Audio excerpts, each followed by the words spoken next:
So we're going to look at this idea of a dose response curve. And so for this dose response curve, the first thing is, what is the threshold concentration? Notice the lines on this look strange, and the lines are, this is a semi-log graph. So the lines here, so I'm going to start, and the easiest one to look at is this is 1 and this is 10. And if I count the lines here, I would actually count by ones. 1, 2, 3, 4, 5, and all the way up to 10. And then if I see 10 to 100, I'm now going to count by 10. So this would be 20, this would be 30, and so on.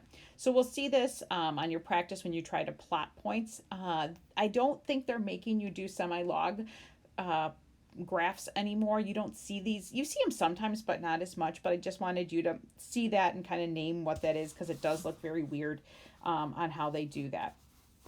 But the first question says, what is the threshold concentration? So the threshold concentration is the highest concentration at which you don't see a response. So here, my response, 0% response here.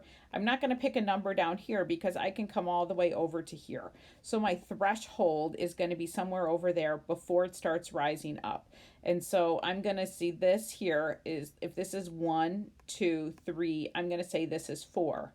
But notice it's not 4, it's 0.004. So I'm going to say my threshold concentration is 0.004, and my units here are milligrams of substance per kilogram of body mass.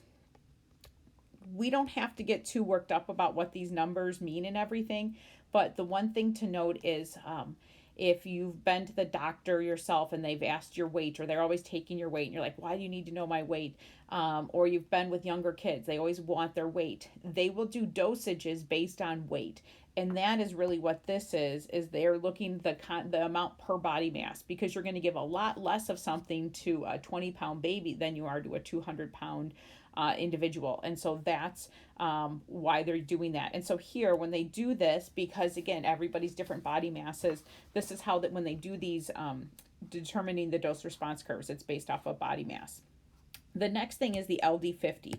LD50 stands for lethal dose. So notice death for 50%. So I need a dose response curve that has a death on it plotted and 50%. I take 50%, I go straight over on my graph here. Once I hit my line, I'm going to go straight down. So I'm going to go down here, and you'll see now, where am I at? So I'm going to go over, this is 0.2, 0.3, 0.4, 0.5, 0.6, 0.7. So it looks to be about 0.7. In my units, again, I'm just going to copy. So again, always looking at your graph for the units. 0.7 milligrams of substance per kilogram of body mass. Okay, so that is the LD50, the lethal dose for 50% of the population. You could find LD50 for lots of substances, and it's not the greatest measure, but it is a way to compare how toxic different things are. And then this last question kind of goes to this idea of a control. A control is a basis of comparison. So if the control group had a 10% death rate, so I was testing these on organisms, on maybe some mice that were already really sick, okay? And then I was like, what is this medicine going to make them better, or could it harm them, or what dose is going to help? And if they had a 10% death rate, then anything below 10%, I can't attribute to this substance because there was this background death rate of 10%. So I'm going to go for my threshold, rather than go 0 response, my response is going to be at 10%, because again, that's just kind of this background natural rate. I go 10%, I go over, and then I'm going to go down. And it appears from that to be, again, this is 0.01, so 0.02, 0.03, 0.04, 0.05. 0.05, again, my units there is milligrams of substance per kilogram of body mass. So that is the dose response curve that we're going to see, and this is kind of how we're going to read it. So the next page, I think, is more practice of these.